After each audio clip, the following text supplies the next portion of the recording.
And the intent is to basically make this the worst Chive Cast ever, and that's Welcome to the Star Wars Collectors Archive podcast, hosted by Skye Payne, Fudd, and Stephen B. Danley.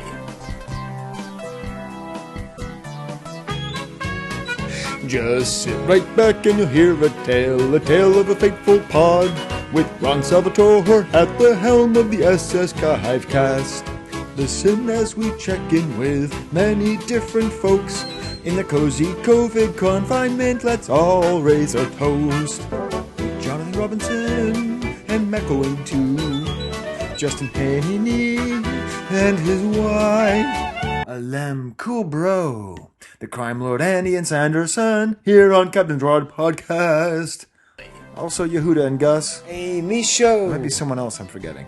Listen, everybody, this is a weird episode. This is kind of a time capsule, so it's interesting if you're living in the time or if you want to remember the time. But if COVID-19 and its effects on middle-aged Star Wars collectors is not interesting to you, you should check out one of our other 104 episodes. Wampa Wampa. Welcome to Chive Cast 105. What 105? Steve, you're always laughing for some reason at the beginning of a show. It's a nervous laughter, yeah. That's a good way to put it. You start every show with a nervous laughter. So, yeah, this is, we were supposed to be talking about Nikto. Right. That's the next character, the first of the 77 backs. We're starting a new season and we're super excited. But we are so if you're listening to the show in the future and you did not live through the COVID-19 moment, this whole show is not going to make any sense to you. None. but basically, the last time I felt things were as weird as they feel now was right around September 11th. Like the days after, I just felt super weird.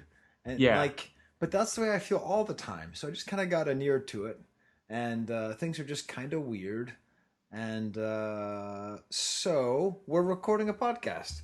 Yeah, I was thinking about this. Is like, I think it's critical for us to maintain any sense of normalcy to record a Chive Cast no matter what.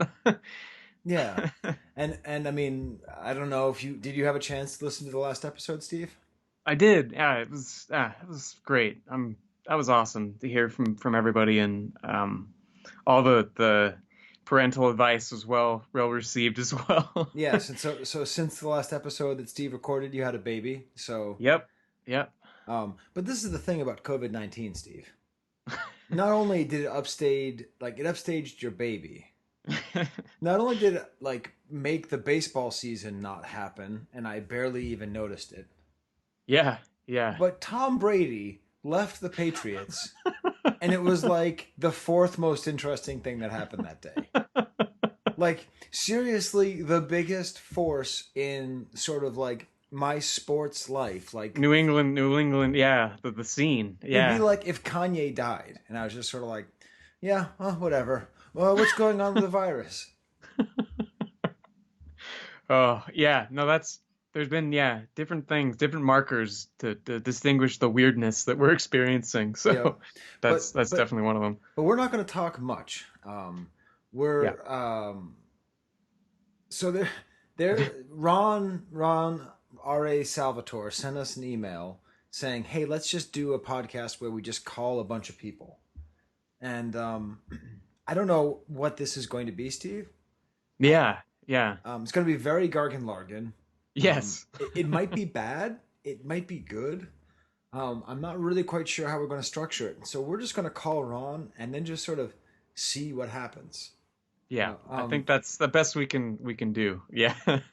I've had the pleasure of a couple times being taken out on a boat by Ron. Yeah, I've been out once. Yeah. And Ron is going to be the captain. He's going to be the Captain Ron of the show. Which is that a Kurt Russell movie, Steve? It is. It's a terrible Kurt Russell movie, and I was trying to push an episode title, but Ron immediately shut it down. No, it's going to be that because once I said that he had his hand on the tiller and we were going back and forth. That you can't not just go Captain Ron. And he sent an email to 20 people seeing if they'd want to be on the show, and we're probably not going to talk to half of them. And all of their responses were like, "Oh, I'll be there. I'll be drunk, bro. Bro, I'll be tanked." So I said this is going to be like a Gilligan's Island booze cruise. Like if we mix those together. Yeah. So I'm gonna get Ron on here. I was thinking about having him just start the whole show, and just have it be like him saying his catchphrase, right? Which we haven't really talked about here. No, but, if we have, it's been a long time. So yeah.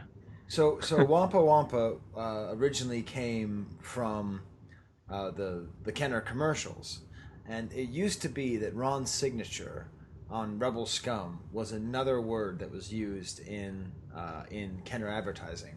Yes, and that was Nagamaroo. Nagamaru! It's the Star Wars creature Cantina that you put together. Action figures each sold separately. You can make them move on revolving discs with the action lever. You can even make them fall. Gotcha, Hammerhead!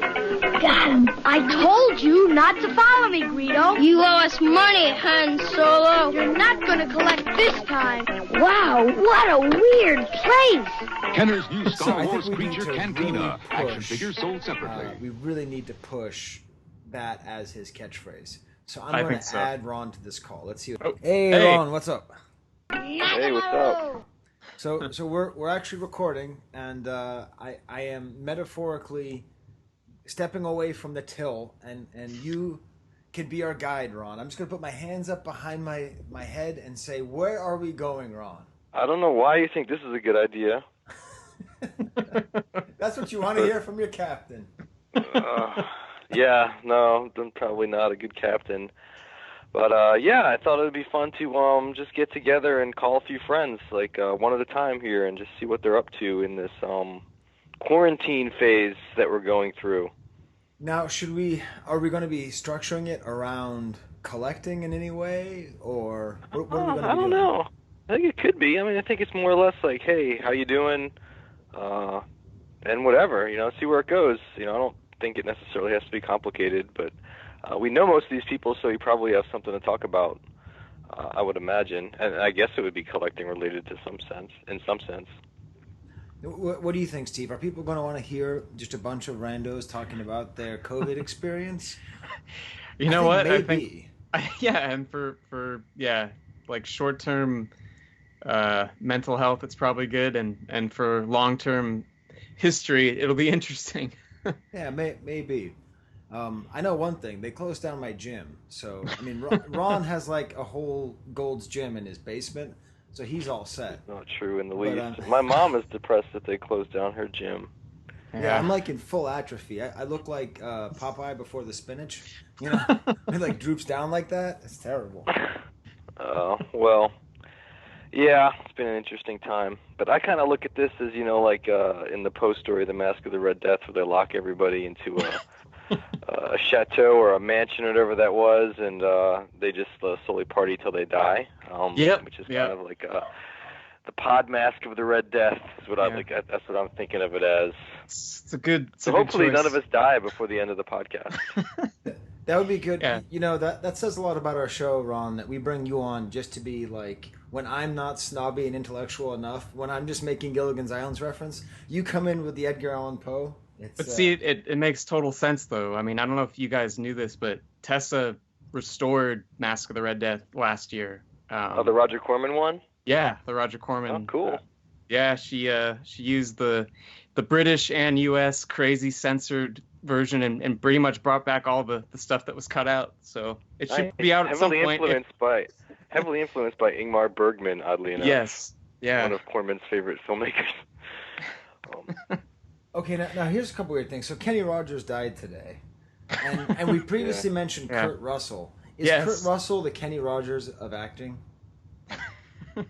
I don't know, but Mike Ritter is the Kenny Rogers of collecting. Yes, that's true. Pretty much. And how many good Kurt Russell movies are there?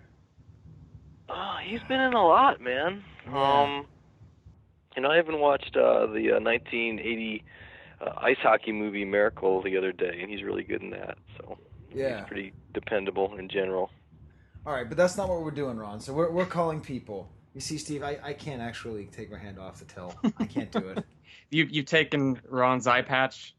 Only one I think man. it's best that Skye remains with his hand firmly on the till. I think all of our hands are on the till in this time of being shut in. Yeah. Hand is on the till all day long, at least 3 times a day. Yes. Till it falls off, like Salvador Dali. But only one man has ever taken over the podcast from either Steve and I, and that, of course, was Michael Havens. But oh, yeah. Well, Mike is good at that. He's good at, staying forcing on his message. personality onto things, Hey, So what do you I can guys see think that. of him reading the books on IC? I don't think I've seen it yet. No, He's read I books. haven't. So Is it like in videos? Yeah, he got permission from Timothy Zahn himself to read Oh, yeah. Heir to the Empire Huh. on video. That's And cool, I guess. yeah, on the mock page, people were trying to make fun of it, and I'm like, I mean, he's really putting himself out there. Like, you have to really not be self-conscious to do that. So I think, he likes coming up with things to do, and I think that's good. Why not? I mean, you're providing stuff to people. But I have this tendency to watch no videos on Facebook, so I probably scrolled past a million times and not even realize that he was reading Timothy Zahn novels. But that's pretty cool. That seems to me. yeah, maybe we should do a version where we read Gus and Duncan's book. We just go to, but not the one that's written narratively, just the Right, no, checklist. just the list of items. Yeah. Well, I'd just like to boast that you have read my archive entries on there, so I guess I'm a little bit, Zahn's kind of following my footsteps over here. Probably Yeah. going to try to kill Chewbacca next. Yep. All right, so who are we calling first, Ron? I don't know, man. I think it's got to be Yeuhuda. I've thought about this question, and Yeuhuda is the guy that comes to mind. He'll just be on for the whole time. All right, fine. Well, yeah, Okay. no, that's the other thing. I think we have to try to To rein him 5 in. to 7 minutes. See if we can get through these. All right, so Come on, man. This will be a once in a lifetime podcast opportunity. Yehuda. Hey, Skye, how you doing? That was fast. Wow. I didn't even hear I a ring. Oh, okay. No, actually, it's because I'm in your living room. Oh, there you are. How you doing? Great. How are you doing? How you guys holding up?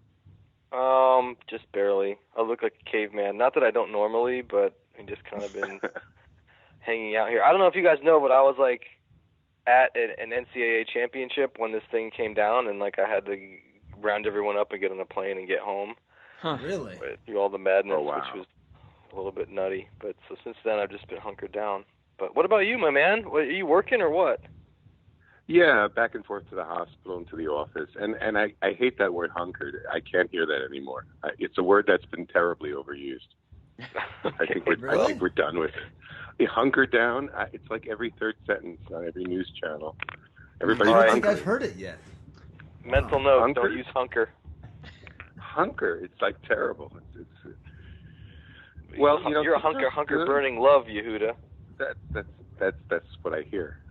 So yeah, Yehuda, what's your favorite Nikto item? Once and for all, Yehuda, would you please explain how coin hard copies are made? No, never again. Okay. James haven't Allen seen put you- me up to that. Oh crap! We actually have something to ask Yehuda about that's news related, Steve. Oh yeah. Yeah, you went to Toy Fair. What vintage related? I don't care about Baby Yoda. What vintage exploitation related stuff did you see at Toy Fair, Yehuda? So carrying along with remaking the Kenner figures. So now they're doing the Empire figures. They put out a bunch of new figures on card backs from Empire Strikes Back, and it was the Hoth characters essentially. So this is the one where they basically redo the original vintage sculpt. Exactly, and they make an exact copy of it. It's usually a little bit smaller, and you can certainly tell the difference of it if you look upon it closely. And I think it's just introducing maybe the younger generation to the actual Kenner toys. So it's not necessarily a bad thing. But yeah, for a lot of vintage collectors, it doesn't really appeal too much because it just looks like a facsimile. Yeah, people who haven't noticed should check out the archive, the SWCA Facebook page where Yehuda's posted a bunch of updates. So if you're interested in Toy Fair, there's lots of stuff there to check out. All right, so that was 5 minutes. Are we done with Yehuda? I'm still pissed at you because you said you don't care about Baby Yoda, which is messed up, my friend. Baby Yoda is awesome. I think Baby Yoda is Yoda we grapes, got the and I told most you hits that. on any. We got the most hits on anything I think ever on the archive Facebook page for the Baby Yoda video I got at Toy Fair. Really? It was like more than anything vintage ever got. So there you go. Well, that's good. Yeah. All right, Yeuhuda. I appreciate you weighing in. Right. I'm glad to see you're still kicking around out there and doing what you can at the hospital. Yeah. Well, everybody stay safe and be well, and good to hear from you guys. Oh, and now one second. Wait, Yeuhuda, quickly. At your doctor, right? Yeah. Right. So should people just ignore all the suggestions and just do whatever the hell they want because they're probably good? Or should they probably stay home, hunkered or not, because that's what the goddamn doctors, goddamn medical professionals are saying. That's why they're the goddamn doctors. So what should they do? I stay home, and I'll even use the word hunker down. Yes. It's 1 second though, but what if you have a radical view where you read some article somewhere that said that maybe it's not going to be so bad? Should you listen to that asshole, or should you listen to the doctors and medical professionals, Yeuhuda? Huh? Listen to the scientists, please. Okay. Listen to the doctors and medical professionals. All right, just because there's some asshole who said it's not a big deal, and well, Skye, thanks for making this fun, dude. Oh, you know what? If Yeuhuda says the hunker. Okay, all right. So Yeuhuda says hunker. All right, Yeuhuda, you hang up. We gotta call someone else. Bye, Yeuhuda. All right, Justin Haynie. Hey, Ron, how you doing, man? I'm pretty good. What's up over there in Atlanta, in the Atlanta area, I guess? The Atlanta area, we're shutting down toy shows left and right. They just saw that. This weekend was supposed to be our big one show of the year we have here in Atlanta. Not like you guys up north. We just got one, and it was supposed to be this weekend. It got canceled, and we had some pretty cool stuff planned for our group, the Georgia Alliance. A couple former Kenner employees were going to come out to an event tonight, and now we're all just quarantined at our house. And, well, damn. Sorry to hear that. I saw Narayan posted some cool swag that was done on your Georgia page here. Is that kind of stuff that you had made for that event? Yeah, so we found out a couple of the former employees were going to be there that live here locally in Atlanta. They were going to attend the toy show. So we created a thing called Kenner and Friends Toy Social. So kind of playing off of our annual social events we do at the club, and then just, incorporating the Kenner guys. So yeah, we completely ripped off some of the old Kenner stuff that was given out to employees. So we made a mug that said it's GASWC, it's fun. We did a sticker, a button, a T-shirt. We're kind of down with the swag thing here in Georgia. We got Narayan and he's all on board. So we try and create Narayan is the swag dog, man. That guy is just all over the swag. God, you get some of us together in the club here. Like Jason is a graphic designer, and I've owned a bar for a while, so you gotta kind of learn how to self-promote. And then just Narayan, you get these three minds together, and we just go wild. It's crazy. Nice. I don't know if Skye and Steve know. Maybe they sort of know, but I made a trip down there with Chris Reihle to the Atlanta area over the summer, and we went to Narayan. How do you pronounce his last name? Nike. Narayan Nike. So we went to Narayan's place. He was having a Georgia get-together and hung out with Justin and some other folks. It was pretty cool. I mean, those guys have an awesome collecting group going on down there. And yeah, this swag is cool. There's like a Kenner catalog thing and some buttons and stuff. Yeah, how are you giving out the swag? The 78 catalog to make it like as our little promotional flyer for the event. Yeah, that's awesome. I mean, are you distributing it, or is it like what's the deal with that? So we kept it as a club thing, and basically how we do it is it's like a sponsorship thing. So we ask people to sponsor the project. So they come in, they kind of invest in the idea. They get some, they get a set of the swag. They get some exclusive items. And then that helps us throughout the toy show, which, again, was canceled. But it helps us through the toy show to give the excess away. So we raise money for Children's Healthcare of Atlanta. We have like a little raffle auction type thing. So people buy raffle tickets. They get to spin a wheel. When they spin the wheel, they get free swag, and then they get a the raffle ticket and the end of the show, we raffle off cool stuff that members have donated. So it's all for charity. Cool. You know, we just get some sponsorship people to help us raise those funds. So is Jen there? I can get her. She's inside watching a movie right now. Oh, you don't need to bug her. I was going to say hold up the phone and make her yell something, but that's all right. Hey, Jen, you want to yell something? You're on the podcast. She's not feeling it. That's going to be terrible. All right, sorry, guys. Okay.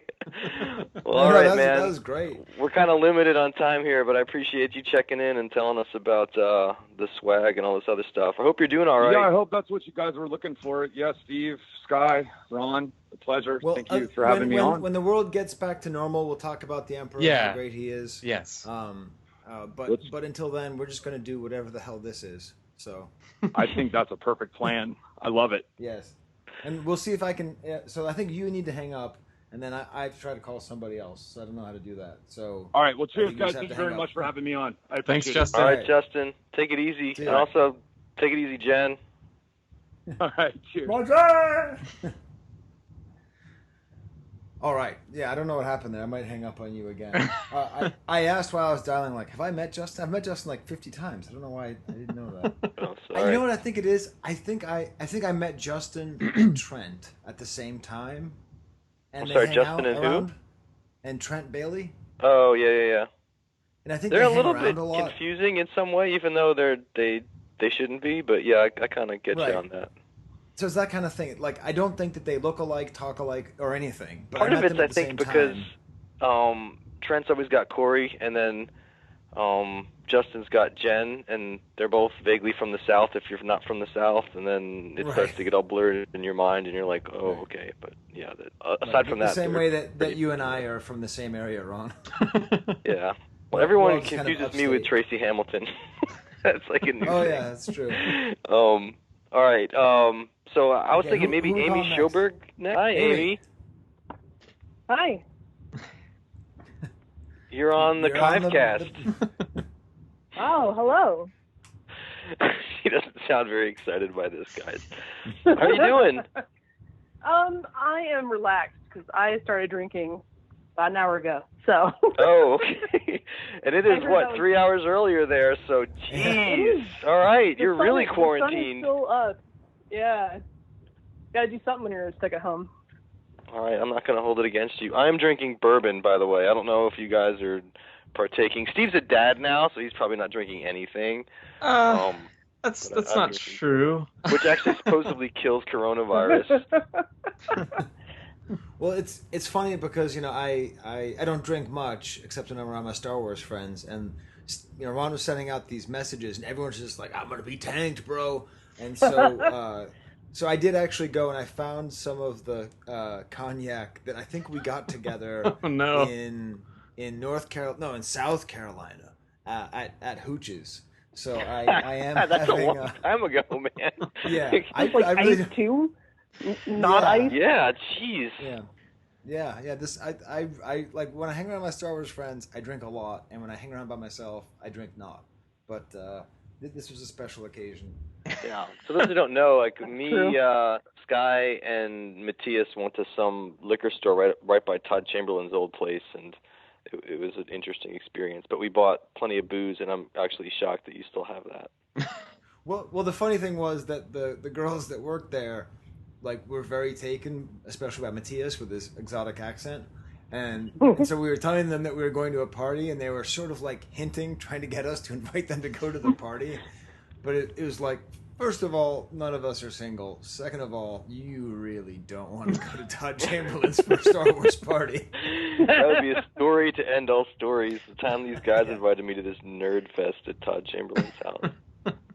So, Amy, what's going on? I saw on Facebook here you're listening to Led Zeppelin bootlegs, 4-hour concerts, and making Jabba stuff. Yep. Yeah. So, I mean, if you're going to be indoors, you might as well entertain yourself. Nice. Taking a quick break from making Celebration swag because is Celebration happening? What do you guys think? Is it going to happen? Oh, No. God. I don't hate know. to say this, I almost hope it doesn't happen. It has nothing to do with coronavirus. I just sort of not ready to do another one. Yeah, Steve and I had the same conversation the other day. Yesterday we had the exact same conversation. Yeah, well. Yeah. But what is the Jabba plush thing you're making? It looks like, is it a mystery? Are you keeping it intentionally mysterious? Is that the idea? Because I don't want to blow the mystery here. No, I don't really know what I'm doing. You know, every time Rancho Obi-Wan has their auction, their gala, which I don't think they're going to have it. I don't know if they're still having it, but I'd assume they're going to have an auction online or something. I try and make something for it, and I was just lacking in inspiration this year for whatever reason. So I was looking at my Sigma shelf, and I thought it'd be kind of weird to try and make like a felt version of Sigma, you know, where the 3PO tape dispenser just dispensed like gold ribbon or something. Just weird stuff. And then, you know, I was thinking, well, that's probably really obscure and I don't know if I should do it. But then, you know, being in quarantine, I decided to sit down and start doing it because cool. Yeah, my garage is basically like a craft store. I should totally lobby you to do a archived blog post on crafts to do while you're quarantined. That sounds like an Amy topic right there. There we go. Yeah, I'll tell you, my daughter has been going crazy. She just started painting everything. So she painted her cell phone case. She painted her calculator case. She painted all of her brushes. Like, we turn around and she's like always trying to do some kind of craft. But did you know that there's another very prominent Star Wars fan with a huge Led Zeppelin bootleg collection? No. Yeah, so Jimmy Mack, the guy who does, you know, Rebel Force Radio, he has like if there's any Led Zeppelin bootleg you want, you ask him and he'll hit you up with it. Like he has all of them. I used to, before, like when Ron was in Cincinnati and he was like, you know, getting prototypes, I was trading Grateful Dead and Led Zeppelin bootleg tapes back and forth, like by mail. So like I have like a whole bunch of old Zeppelin, you know, cassettes and stuff. But cool. Nice.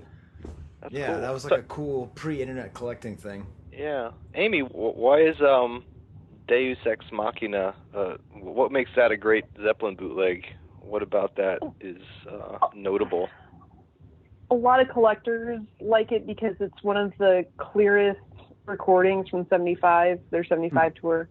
Cool. It's not like the peak Zeppelin, because a lot of people say the peak Zeppelin was before 73, but it's a recording from an original soundboard. So Shoko, who did the shows, had actual soundboard recordings of these concerts in 75, and the Seattle one, for whatever reason, has the most balanced recording that's out there. And so you can hear everything with really good clarity on it. It's pretty good. Now this is what's crazy. I haven't collected Led Zeppelin bootlegs since probably 1997, but I believe the Dallas recording was May 5th, 1975. I'm not quite sure if I'm right. I'm pretty sure that I am. That like that date is still stuck in my head because I'm looking at it now. I never heard the Seattle show, but yeah. Oh man, I miss collecting tapes. That was fun. It's nice, man. Well, that's really cool. She's kind of throwing a brick through our window here, but it's Led Zeppelin bootlegs rather than Polish and Hungarian ones. Yeah.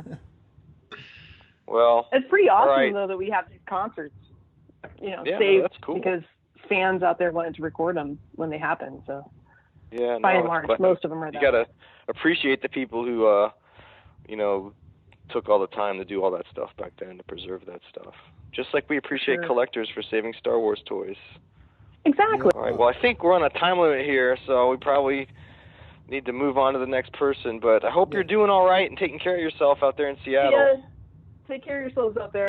All right. So why don't we try Jonathan McElwain? Hello. Hey, Jonathan. Hi, Jonathan. This is the Argentinian police force. We're tired of you spreading calumny and lies. I've been expecting this call. Yes. I'm here with Agent Mendoza. And yes. How's it going, Jonathan? Good. How are you guys? Oh, pretty crazy here, locked in a house. We're calling this the Podmasque of the Red Death, and we're just basically going to party till we all die here tonight. We're actually calling it Captain Ron Gilligan's Booze Cruise, but Ron doesn't know that yet, so we'll go with the Podmasque of the Red Death for now. And the intent is to basically make this the worst Chive Cast ever, and that's a tall order, I have to say. Accomplished, by the way. So have you gotten a lot of feedback from the blog post that went up recently? In case people don't know, Jonathan published a blog post on the SWCA blog outing some Argentinian stickers as likely fake. So. Yeah, not a whole lot of feedback. Some likes and such, but some interest in private messages. But I think it's somewhat ill-timed, I guess, with all of what's going on. But also, I think there's just general apathy to the topic. But I don't know. It seems like, I kind of expected some discussion, but it kind of didn't. I mean, that's not new to me, like having published Star Wars related stuff on the internet for a long time. It's just like, it's sometimes impossible to tell what's going to, have discussion related to it and what isn't, but it seems like for whatever reason that did not generate a lot of discussion. But it should have. I think you did a great job putting together all that scams stuff. are like, okay, so we put it on our blog pod, no response, and then you do it on a blog post and no response. Like, why is nobody responding? I have no idea. I think it's, I don't know. I think it's worthy of some attention. Like, I get it. These things themselves are not of a broad interest to people. Right. But, like, I think it could potentially be the tip of an iceberg. Exactly. I think, like I said earlier, it's like almost impossible to tell what's going to hit immediately and what isn't. But I think I wouldn't be surprised if it has a slow burn sort of effect where I think the people who notice the names attached to it and whatnot, I think that will not be forgotten by the people who pay attention to stuff. So we can be direct about it, right? Because the real question is that a lot of people bought these stickers, which are confirmed to be fake, from a source, and that source was Daniel, who also wrote the book about Argentinian collectibles, and he's never talked about it with anybody. Like, you directly asked him. I talked to Michael Havens, who's friends with him, and to Michael Havens' credit, he confronted him on it. No answer to him on that. Like, so there's somebody who is confirmed to have sold fakes and has sold a ton of other stuff and written a book, and nobody is saying anything. And this 100% is Hannibal Buress making a joke about Bill Cosby, and everyone knows about Bill Cosby, and at a certain point they're going to go, hey, wait a minute, Bill Cosby's raping people? They're going to be like, hey, wait a minute, that guy who sold fakes sells fakes? Like, what? How is this not happening? Why? It can't just be my fault. I know there's been a lot of cases, though, of, I would say, fairly definitive information about fakes that people just kind of ignored. I think that the cases where it became a giant thing, like the hard copy thing from a few years back, that was a big deal because there was, like, people had thousands of dollars invested in it, and that kind of led to it being a big issue. Like, there's less money involved, so, like I said, you'd be surprised. But for instance, there was information not too long ago that circulated fairly widely about, these photocopies of blueprints of Kenner, early Kenner figures that had been colored, that almost all of them are fake. What didn't cause a big scandal. People knew about it. I think it just kind of filtered through quietly. Well, Ron, I was told about that, and then I was told not to talk about it. Was everybody told not to talk about it? Because I want to talk about it. I wasn't told not to talk about it. I think that no one can tell you anything. You're Captain Ron. What's fake and what isn't, tough one. But it just didn't cause much of a stir that I was aware of. All right, well then let's drop the mic then. If you've ever seen a colored blueprint from Kenner, it was colored in the 90s. Yeah, I don't know if it's 100%, but that is one of the allegations out there. We're covering this all up with this boozy, lame podcast. It's all right here in the middle. People can discover it if they want. And it's all Jonathan's fault. That's right. But yeah, anyway, Jonathan did a great job with that. So hopefully, I kind of expected at least a few emails, and I expected the person who was accused to say something, but I guess it's easier to say nothing, right? So I guess where we are for now. When the world is ending around us, it's easy to get away with it. Yes, but it's been months. I wrote that thing. I mean, we talked about that, and I wrote that article like back in late October or whatever. Yeah. I gave Daniel all that time, to respond to numerous messages and different means, whatever. So here we are. One of the interesting things was that one the B-wing sticker that I had was cut oddly. And Steve shared a photo with me, and I posted it on kind of the main page, but I did a comparison shot of mine, Steve's, and another one that I got from a guy named Eric. And, there's something funky going on especially with the B-wing sticker. Mm-hmm. So I don't know. But so there's more to be discovered with that, I guess. But we'll see where it goes. Yeah, well, thanks for doing the legwork on that, man. No problem. Thanks for getting it out there. So what's going on with you down there do you live in Virginia or is it Maryland? Virginia. Virginia Peanut. It's Virginia. Yeah. So how's it going? What are you doing during this weird time? Working from home and, it was oddly, it's my kid's spring break. So I've got technically 2 adult children, but one still in high school. So anyways, we left last Saturday, and things were, really rapidly evolved as we were down in South Carolina. But we were like at the beach and pretty secluded, and just instead of going out to eat and stuff, we just cooked food for ourselves. It was us and a few other families. So anyways, we're just kind of getting back here. It's just weird. So schools are out for a long time, and I'm going to be working from home, and it'll certainly be an adjustment. All right. Well, you got some time to work on some more blog posts for us here. You're always welcome. I love the contributions you've made over the last few years. Stay safe, guys. Always. Thanks, Jonathan. Enjoy talking to you guys. All right. Take care. Hope to see you soon. What about? Okay, but before we get to the next person, this Argentinian thing is driving me crazy. It's just driving me crazy. I think you're way too much of a crusader, Skye. I mean, the bottom line is that, there's a lot of things that don't click with people. And especially the low value of it, it's just like people are like, oh, interesting, and they move on. But all you can really do is call it out, and I think he did that in a pretty good way. So, the information's out there. But as to why it hasn't generated more discussion, we posted on the archive a couple of years ago, all those Ewok figures that no one had ever seen before. Yeah, no one cared. That was the first blog pod, right? The first. Yeah, there's lots of stuff that people just don't care about. Why? It's like a futile question in some way. I don't know. And then here's my next 2 things, and I've said it before, but I'm going to say it again, and I'm going to be on the head of this, and then you're going to go back and you're going to say, "Wow, it is Ray Palpatine. Skye knows everything."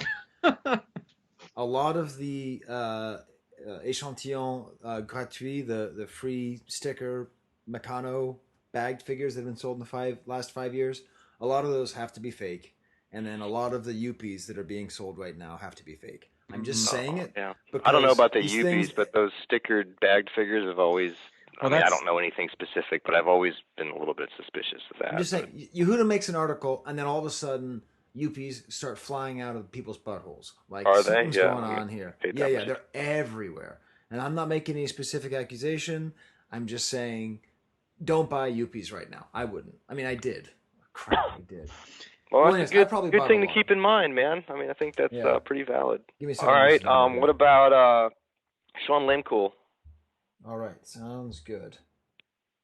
I think we had him on this show before, right? Yeah, those guys were on telling a story about a dead body. Remember that?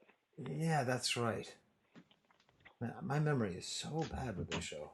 That's funny. Anyways, I guess Steve's getting his beer. It was fun talking about Led Zeppelin bootlegs. Man. All right. I was like the Ron Salvatore of my neighborhood. Hey, what's up? It's Skye. What's up? Hey, Skye? Whoa, he's on already. Damn. What's up, Sean? Hey, Sean. Yeah, that was quick, huh? It was an unknown number. I didn't know who was calling me. How are you doing? Pretty well. We're doing awesome. Steve just grabbed another beer, so we're just working through our list here and calling people to see how they're doing. Oh, nice. Yeah, I'm drinking it's called Redwood Empire whiskey. The Lost Monarch. I don't know, it's out of California, Sonoma County. That sounds good. I don't know if Skye and Steve know, but Sean lives in a haunted house. This was revealed. Yes. When, or you still live in that place, right? So we visited Sean a couple of years ago, and he told us all about the ghosts that live in his house. So it must be bad to be quarantined in a haunted house. Yeah, we have a haunted house. Well, can I just say that? When's the last time we saw something? When's the last time we saw something?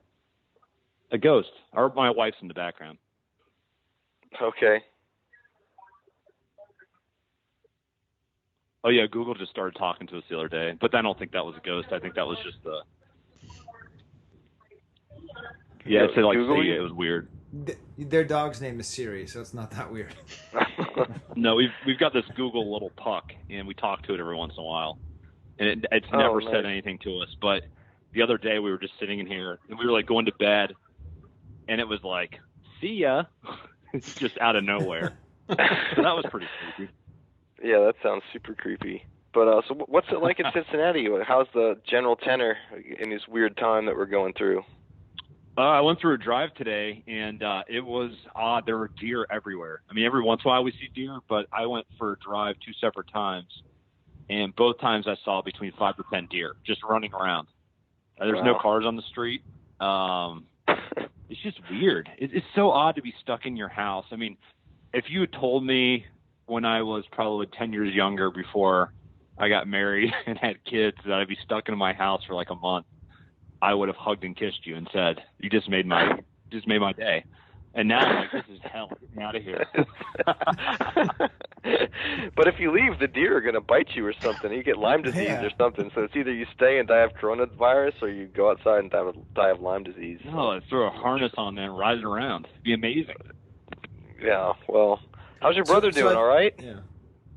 I think so. So my wife thinks that he's a carrier, so she won't let me meet up with him. So I haven't seen Ryan in like a week or two. Because Ryan likes to go. Ryan has been really good. He has not gone out much lately, but he's doing DoorDash right now because his normal job, actually both his business and then his job are both kind of shut down for the time being. So he's been doing DoorDash with his girlfriend, and my wife thinks that he could be a carrier. So she's trying to keep me away from him. Oh man, what happens if he wants to come visit the collection? You're just not gonna let him in there to check things out, send him pictures? Well, he's got better access to it than I do right now. So like the collection, there's only some of it at my house. Most of it is over there. So yeah, I forgot about that. He's got better access to it than I do at this point. Yeah, so I just have again, to... Skye and Steve aren't aware, but these guys have a basement that's basically just stuff with all their awesome finds. Uh-huh. And I got to visit a few years ago, and it was pretty cool. They just got stuff on the walls, stuff in cases, stuff stacked everywhere, and it was a real treat to get to see all that stuff. So this is the thing. Like, I think a lot about movies, and especially when Ron's on. And first of all, we need to make a movie about a haunted house in a quarantine. That's just a great plot for a movie. Like, that writes itself. That's stressful. Yeah. And I think that might be The Shining, though. That's kind of the same idea as The Shining. Yeah, but not to blow up your idea or anything. But that's a hotel. You've got it's influencers, totally internal and external, right? So you'd have to have some sort of fast-moving zombies on the outside and something that's like the slow burn on the inside. Oh, yeah. Because then you'd have both versions of a horror movie. I mean, how incredible would that be? Okay, and then this is my other idea. So I've long thought that it would be great to have a movie based on sort of Ron's adventures, raiding in Cincinnati in the 90s. And then I've recently thought that that you two guys, you brothers, even though you're like cool and we like you and you're friends with them, you'd be great antagonists, like characters to like be there and like constantly foiling their finds. Like, we'd have to fictionalize it. But anyway, so I'm just thinking that would be a good movie to like. So like Ron would like. I want to see a movie with together. One find. more score. Yeah, like one more score. I could give you some more fodder for that. There was, and you guys are familiar with Trader's World, right? We've talked about it before, and that's where a lot of the guys when they would come in town, they would go there and they would, find stuff. Right. So for the first time, I don't know how many decades, there was a fight and a shooting, and somebody got shot. at Trader's Oh, World wow. this past weekend. So there was some, Really? I don't know what happened. My wife's in the background interjecting. Can you hear her? No. Okay. All right. My wife just said that's the type of people that hang out there, but It who is. knows? It's true. But I'd like to think that they were fighting over like a General Madine beater and like the loose $3 Yeah. bin. You know, you If never Star know. Wars or Kenner wasn't involved, I'll be massively disappointed. It has to be some kind of tie-in to something. That could be the end of the movie. You know, it could be like A showdown you at know, Trader's World. Yeah. Yeah. Todd Chamberlain and Ryan getting into a gunfight. I think Quarantined that'd at be Trader's World with the Madine zombies. I like it. Yeah. Is there any interesting recent find you want to tell us about while you're on here? No, it's been slow recently. So ever since the whole virus thing popped up, I've been getting a lot of calls, but it's not anything good. That sounds insensitive. I'm sorry, but it's been a lot of people are trying to make ends meet, which is extremely sad. And they're sending pictures of incomplete beater X-wings and Millennium Falcons that are missing all the parts. No, it's been trading pretty cards. slow lately. What's that? Well, sorry, man. That's That's a bummer. pretty. That's profound, though. That like to understand the economic impact of this whole thing, like you could actually study it by what kind of stuff the Lemkuhls get, because someone's like, hey, look, it's Greedo. He doesn't have a gun. What can I get for Greedo? That's That's happening. I got I got an email yesterday or 2 days ago, and it was a large loose collection. And I saw that they had CC'd Brian's Toys. So I said, well, whatever Brian's Toys will pay, I'll pay more. Because I figured I'll just sit back and let them do all the work. And I didn't see those 3 or 4 other people that had CC'd on the collection. And Brian's Toys, I think their offer was like $650, and he started showing me the other offers, and they were all the way up to $1,500. This is for like loose, complete figures with card backs, and there was nothing. There was no part of the Force figures. There was nothing, that's difficult to find. And I looked at it and I said, I'll pass. I actually sent it to another collector in one of the groups. Really good guy that you guys know very well. He's a guest author occasionally on Star Wars Collector Archives. I'm not going to say his name, but I'm sure you can figure it out. Mm-hmm. And he told me, he's like, that's ridiculous. So he was just verifying what I already knew, but it's coming to that. You'll see a lot more people, I think, trying to sell some stuff here in the next month or two, to try to pay their mortgages and rent, unfortunately. Yeah, that's a bummer. Well, keep looking, man. I hope maybe the sadness of that will result in a good find for you regardless. Yeah, hopefully not. I don't want to. What I typically do is when I buy stuff, especially if it's a childhood collection, I always ask somebody if there's a couple of pieces they want to keep, because the worst thing you want to have is somebody that sells everything they have from their childhood and then a year later regrets it, because you can't get it back once it's gone, typically. That's true. The one really cool, we did have a really cool find. Well, we had a couple last year, but one that happened right around Christmas time. There was a lady actually whose father worked really close to the Kenner. And one day he was walking by and saw things sticking out of the dumpster. And so he decided to go in there and pick some things out. One of the items he had was a Revenge of the Jedi Wampa box that had been put together with the Wampa. Oh, wow. Cool. And so we ended up buying that, and we got her collection. But we thought that was pretty neat. It had been thrown away. It was in a dumpster. So that's awesome. I didn't dumpster dive that. My wife, no, not the Wampa. My wife's interjecting. She doesn't listen. I thought I was the one in a relationship that didn't listen. It goes both ways, but man. that was pretty neat. That was pretty. I don't know. Well, that's good. You're asking where her phone is now. That's awesome. Wampa box. Well, all right, man. We're on a time limit here, so we probably got to move on to the next person. But I appreciate you checking in. I hope everything's going all right in that haunted house. Yeah, same with you guys. Well, we haven't seen anything. We did reconnect the. It's like the Nest Cam to our kid's bedroom. But we've been looking at it whenever we hear him make noise, but nothing yet. So we'll keep you in the loop if we see anything crazy or hear anything. Wait 1 second. Wait. So it was a Revenge of the Jedi Wampa box that was like put together? Yes. Yeah, it was put together. And but it was like at a Kenner employee's house or what? No, it was in the dumpster outside of Kenner back in the 80s. And the woman, when she was a little girl, her dad pulled it out and gave it to her. He pulled it out of the dumpster and gave it to her to play with. I'm still trying to figure out like how I have a Revenge of the Jedi vehicle maintenance energizer. I bought it when I bought out a bunch of Todd Hudson stuff a long time ago, and he doesn't know where it came from, but it's like fully like shelf worn, and I just can't figure out like how does this thing one exist? is too. Where does this it one come has from? scrapes all across it. There's scrape, but we figured it was from the dumpster. But there's scrapes all across it. Yep. Yeah. Got shelfware as well. I'm wondering how much Revenge stuff. Anyway, it's one of the great mysteries. I'm sorry, I was kind of dozing. Well, I don't usually real drink. quick, I'll add something out there. A lot of people don't realize this, but outside of Toy Fair, there was other toy conventions that went on where Kenner would set up with prototypes and different mocked-up packaging. And there's a good chance that some of those items end up with those salespeople or with the different vendors that purchased from this Kenner salespeople and potentially made it on the shelf. So there were a couple different ones outside of Toy Fair that they did on a yearly basis back in the 80s. Yeah, I mean, there's lots of reasons they would have built those things up and put stuff in them. So that's a cool find, though, man. Yeah. Well, thank you. We'll let you go now, but I've been trying to get more Star Wars content on this podcast, and then all of a sudden we got it, and I didn't follow up, so thanks.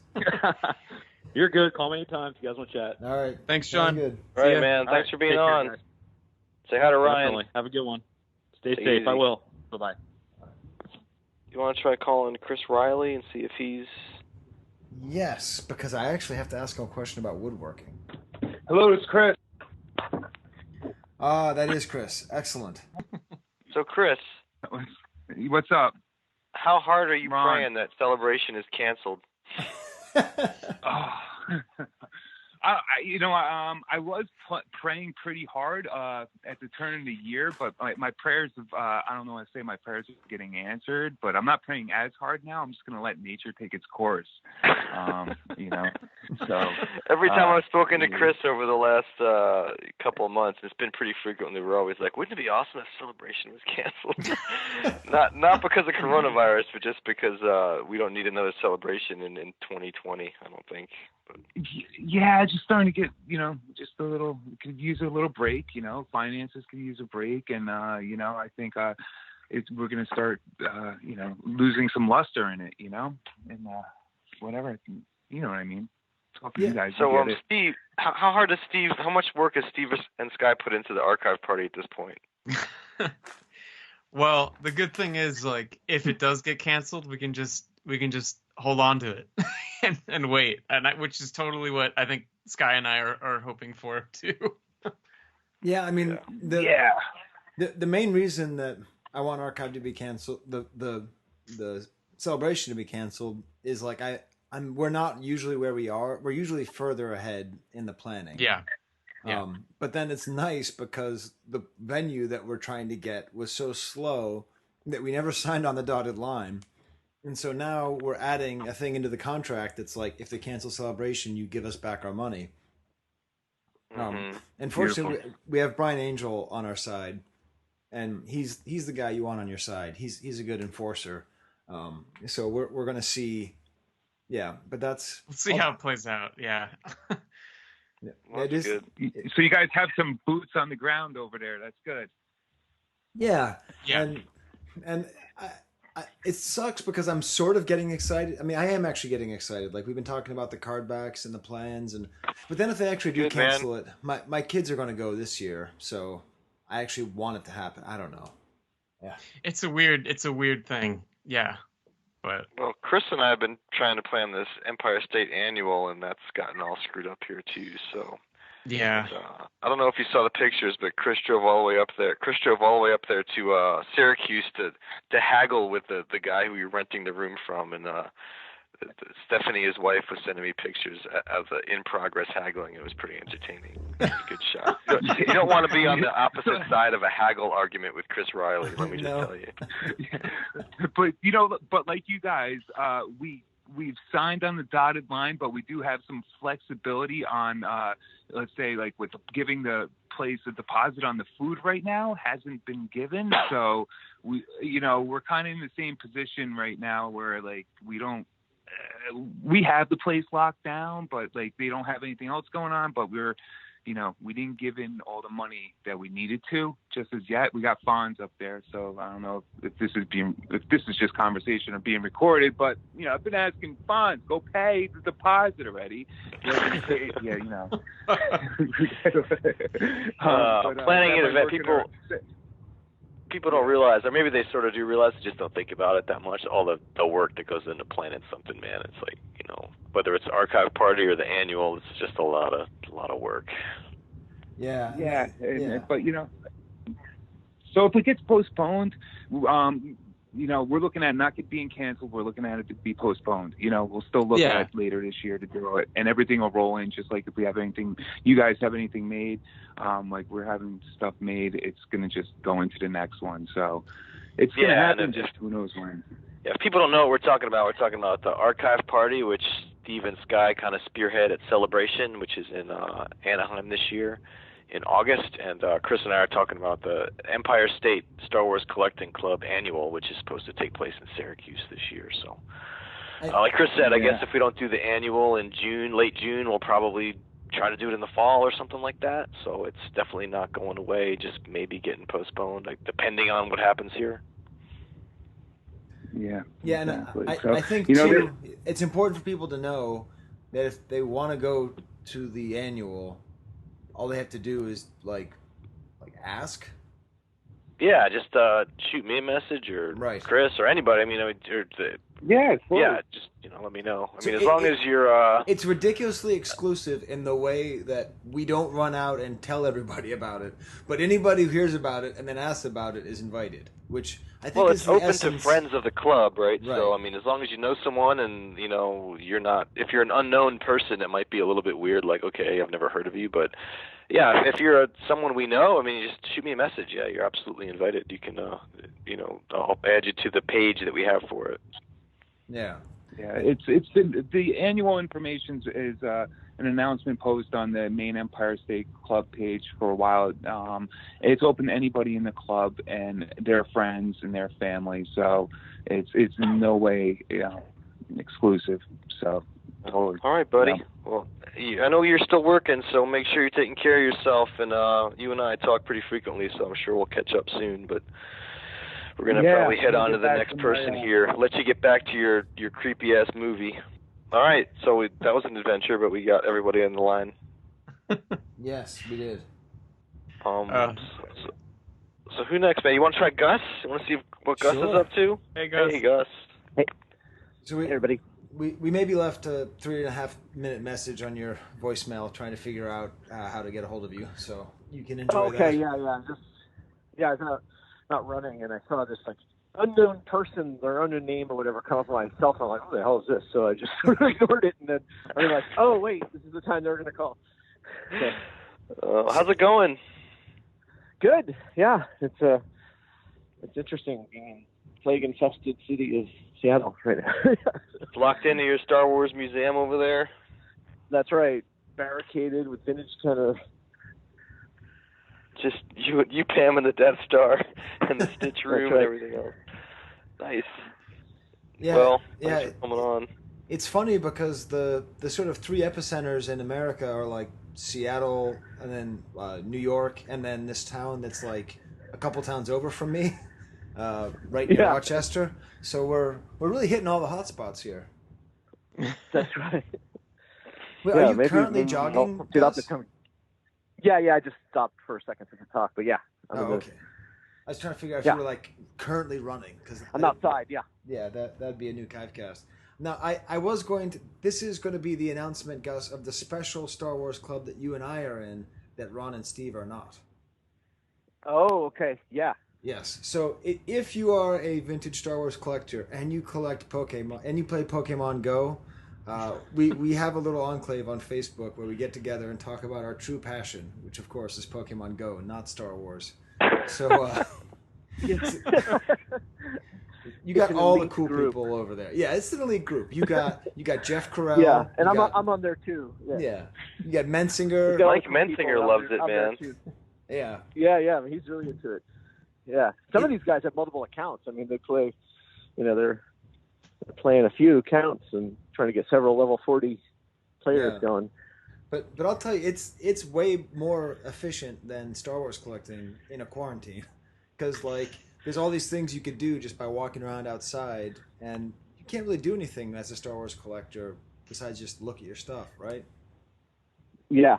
Well, it encourages exercise. I mean, it's actually a very cleverly done game too, because it encourages people to get out and do stuff. And I mean, while I'm running around, I'm collecting Pokemon, doing the weekend research thing.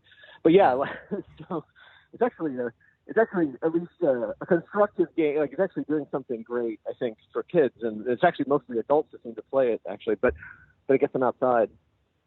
Yep. So there's our pitch. What do you think of that, Steve? Sounds great. Skye, there's plenty you can do as a collector during a quarantine. There's like research and rearranging your displays and dusting. I mean, yeah, cataloging. True. I think you're undervaluing quarantines here. So have you been doing that, Ron? No, but I could be. There's no reason I can't be. Just like Jonathan McElwain can be getting to work on another another blog post. You know, I already talked to him. And Sjoberg doing crafting. I have a huge backlog of stuff to do around the house, but in the 2 weeks since I've been back from vacation, it's like at work, you know, sort of the work I do is sort of at the forefront of all this because it's about getting groceries out to people. So I've been so slammed at work. But yeah, I mean, I have a huge backlog. I mean, since I'm around the house so much, huge backlog of things in the collection to do, like, you know, sort of setting up some displays, putting some frames in some places, organizing some things. There's a long list of stuff. In fact, I won't. However long this outbreak lasts, I still won't get through that list. Yeah. So what's a definitely fun, appreciate all that work with the groceries. What's a fun collecting related thing that you are hoping to do in the next couple of weeks? Oh, none of it's fun. Okay. No, but yeah, it's like it's fun. I would say, well, there are some. Most of it's boring shit, but some of it is like, you know, there's some places where I have some stuff that was recently framed, so we're able to place that. It's always fun to sort of figure out how that's on display. And then I have some props that I need to put in display cases. Of course, the display case shop isn't going to be open for a while, but I sort of need to figure out where I'm going to put it, get the measurements, do that. So I'm going to plan that. But it'll be good. It'll be fun to have the props. I just got to plan where I'm going to put it. So what props are going in the cases? Yeah. So, yeah, and I can next time I won't unveil it yet, but I have some. Okay. I have some sabers. that are pretty cool. Yeah. So those will be on display. And then I have. Let's see what else. I haven't shown it on the web yet, but I can share with you guys. I have for the prop store auction I bought. There's a TIE fighter model, and basically the wings were the original part, and then they did like a something for the cockpit to just connect the wings. It's like the full studio scale model, and so that thing is gorgeous. And so I just want to display that somewhere. So it arrived like just before we went on vacation, so I need to find a spot for that. Usually I buy stuff and worry about where to put it later. I don't even think about where I put it. It's just like, that looks cool. I'll always figure out a place to put it. Yeah, nice. I guess I haven't been out there since, what was that, 2013 that we were all out there? Yeah, that was like 7 years ago. It's crazy. Sure, there's been a lot of changes. Yeah, there's been a lot of changes, yes, definitely. And and Vic and Lisa should have their museum up soon. So next time you guys get out here, hopefully by then they're done with it, you can see. Yeah, I'd love to check it out again. Stuff. Yeah, for people, I'm assuming. Yeah. I'm assuming most listeners know, but Gus has like pretty much the greatest collection around, and his place is kind of just like a museum of Star Wars collectibles, which is just pretty awesome. So. Yeah, it's always changing too. So I'm always. Yeah, which is, I guess, hopefully you get a chance to work on it a little bit here if you have some time off, you know. But I'm sure your job is probably killing you. Yeah, I'm still unpacked from travels. I mean, it's still. Place kind of a mess, but yeah, no. I think over the coming weeks we'll definitely have more time to go work on. I'll have come up for air and get opportunity to just set up some rooms and get things on display. I mean, the weird thing was when I got back from travels. Originally, we were going to have a big party with like 150 people over Oh, wow. We do every year for Emerald City Comic Con, but once they canceled, so I would have had to get the house in order in like 3 days anyway, and I would have made it. I would have done it, but anyway, you know, got all canceled, of course. So basically, you know, I left everything a mess. We need to clean it up. Yeah. Well, all right, Gus. Thanks for checking in. I'm sorry we interrupted your run. You said you were running? No worries. Oh. No worries. Yeah, I'm not running. Yeah. And are you on the water stage, or are you still on fire or normal? Where are you on the Genesect quest? I completed it. Well, during the run, I completed it. Really? I'm done. Nice. Yeah, I'm all done. Yeah. Wow. You know, you saw in the store those, what do they call them? The not lures, but the ones you carry, like the whatever incense? That thing is that attracts them. Incense. That's it. Yeah. The incense, like they had a deal where you get a whole bunch of incense for like virtually nothing. Yeah. So I have tons of the incense. I've just been using those, and I just cranked through all the characters. It went pretty fast. So, but nice. like the real thing was, I found out Pam was competing with me to do it first, see which one would get through first. So while I was out running, I like texted her the second I was done. See, I won, you know. So just, when she's like, "Oh, you're ahead of me now." She was getting really competitive with me about it. So I said, "Okay, I'm going to win this for sure." Well, we talk a lot, you know, because my whole family does it, and then you know Gus and Pam do it, and so Gus's wife is way more popular in this house than Gus is, because she famously got to level 40 in like 3 months, and she always sends gifts. That's right. And she's always like, she's the star of the house as far as this house is concerned in terms of collecting. So yeah. Oh, totally. She's more in. I mean, I got her hooked on it, but she's way more into it and way better at it than me. She gets all the shinies before me. She completes the things before me. So it was like a real thing that I beat her to a research thing, because usually she's the one winning. All right, awesome. Well, I think Steve and Ron are asleep, so we'll have to wake them up. But, Okay, all right. Yeah, I know. That's awesome. Thanks, Gus. Lost every listener. Yeah. Anyway, see you guys. Yeah, thanks. Bye. Bye. See you, Gus. Stay safe out there. Yeah, you too. All right, thanks. I think he'll. All right. See, What Steve, about It's no joke, that Pokemon stuff. Yep. All right. Well, you want to try someone else? Yes. What about Iain Sanderson? He said he's waiting Sounds good. on the Facebook thread. That I got Skype all wrong, so I wasn't recording the beginning, but there was this awesome bit where Iain mentioned that he's never been on this show, and I explained that it's that Steve has he just hates Iain. I don't know why. And then Ron suggested it's because he's been on all the other podcasts, which Ron said that's why. It's probably a mixture of both, but we're happy to have Iain on. So I apologize for recording late, but I really don't know how Skype works.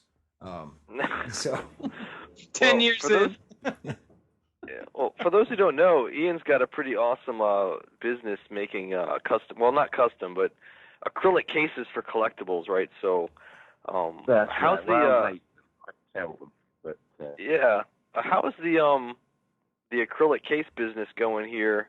As everybody's shut in, have you had an uptick in business, or has it been just pretty much normal? I'd say it's probably pretty normal. I mean, I'm trying not to take advantage of a situation, so I'm not sort of going out and advertising and hey, take your time, while you're all waiting for the world to end, come and get some acrylic cases.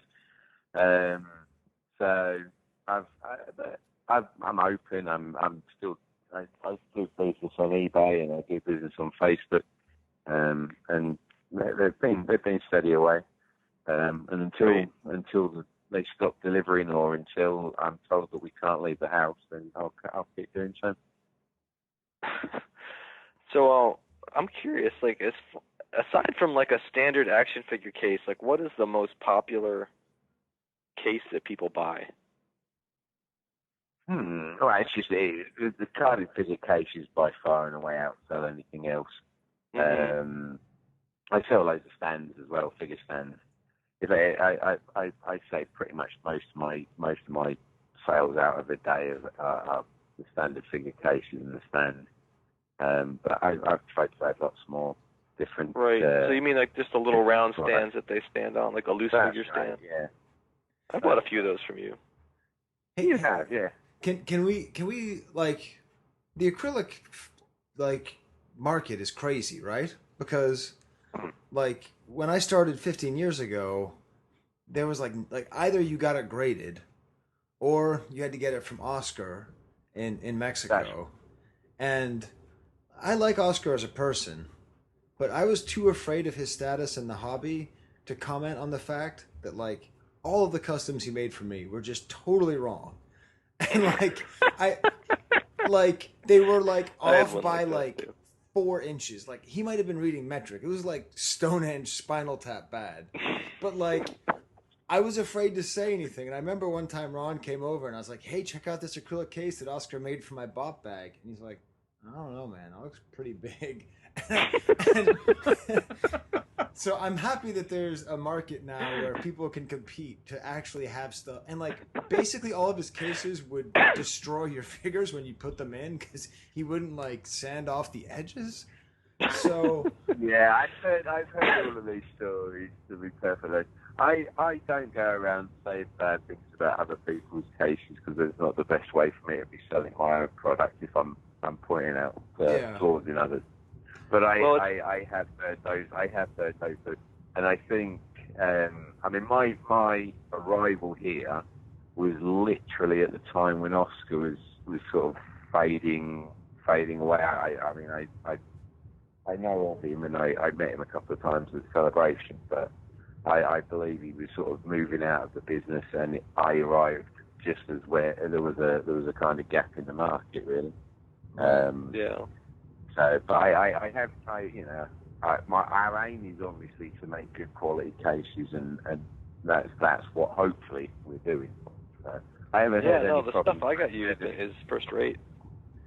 But yeah, it's just, oh my God. And now I'm just thinking about like how, I don't know what it was.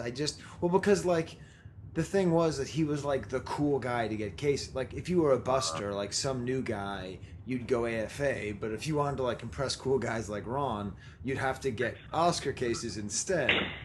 Except then he'd say when I first moved over here, you're right. When I first moved over here, I could tell the people who were still loyal to Oscar. There was one guy, and I'm not going to mention his name, but every single time people would post up a thread, and it was, "Where can I get acrylic cases?" And there'd be like 10 people saying my name, and then right at the bottom there'd be this chat going, "Oscar's cases are the best." Wait, was that me? Because I used to do that too. Okay. At the start, there was quite a lot of the old time collectors. Because you guys have all had them, and a lot of you had them in stock anyway, so you were going to continue to buy from him. But no, it wasn't. In fairness, the chap who used to do it doesn't do it anymore, and also has bought cases from me. So, and if you play this out, you'll probably know who he is as well. Well, the great thing is like the whole acrylic revolution, for lack of a better word. Like I remember when all you could really buy was star cases, and I think it was Gus Lopez was probably the first person. He was like, "Hey, there's this company that makes acrylic cases for action figures," and it was like, "Whoa, man, that is some real Richie Rich style stuff." They had like a black instead of the slide door on the bottom was black instead of clear. Yeah, I remember those. Yeah, it was like. If you look at some of the old time. When I was in North Carolina, I lived near Chris, and all his cases are all Oscar's. And I lived right about 3 miles down the road from him, and I couldn't get him to convert at all. So obviously, I'm not a great salesman, but yeah, all of the black ones were. But I think the main thing I found with acrylic is, and it timed at the right point when I came here as well, is that it's a much harder sell to put a $20 carded figure in a $15 acrylic case. That's why start cases were popular. But as soon as you've got a $200 figure, which is what a lot of carded figures these days go for, then justifying spending $15 on a case is a lot easier. Yeah. So yeah, I think no that, doubt. and also, I mean, if you remember, I mean, I'm Rebel Scum. I was, well, apart from when I got kicked off Rebel Scum, but I was on Rebel Scum, and you know, to limelight was a lot harder back then than it is now. I mean, I don't know about you guys, but Facebook's been full of the last 2-3 days of people doing their rooms all their rooms. You know, limelighting's so easy these days. So and everybody puts pictures up all over Facebook of their amazing collections. So, you know, everybody sees it all now, and they're like, "Oh, where'd you get those amazing cases from?" You know. So no doubt, man. That helps me sell. You know.